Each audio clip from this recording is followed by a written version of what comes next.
et si la mort de Lumumba avait marqué la vraie fin de l'indépendance congolaise. On t'a dit Lumumba, héros de l'indépendance.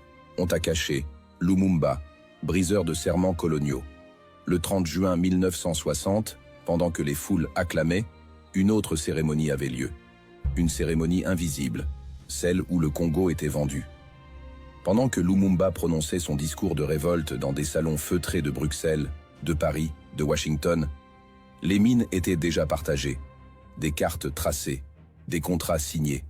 Le cuivre, le diamant, l'uranium, tout cela avait un nouveau maître, les consortiums sans drapeau.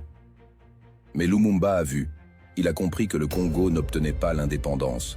Il passait simplement d'une cage à une autre. Ce qu'on ne t'a jamais dit, les Belges n'ont pas perdu le Congo en 1960. Ils l'ont transformé en plantation financière sous drapeau africain. Et Lumumba voulait briser ce plan. Il a tenté de contacter l'URSS, non par amour du communisme, mais parce qu'il savait que l'Ouest avait déjà tout verrouillé. Ce qu'on te cache, la CIA a orchestré son élimination avant même son investiture. Ils avaient un plan, code secret, Project Wizard. Un plan signé, validé, budgété. Et quand Lumumba est tombé, ce n'est pas juste un homme qui est mort. C'est un symbole qui devait être effacé à tout prix. On a dissous son corps dans l'acide. On a gardé une dent, comme un trophée morbide, dans un coffre-fort belge. Pourquoi? Parce que pour ses puissances, le cadavre de Lumumba était trop dangereux.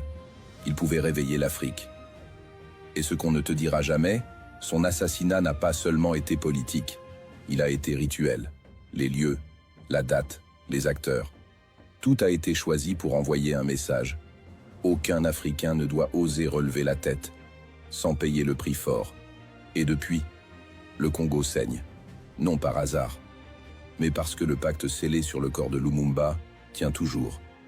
Dans la prochaine partie, tu comprendras pourquoi l'Est du Congo n'est pas un champ de bataille, mais un sanctuaire violé.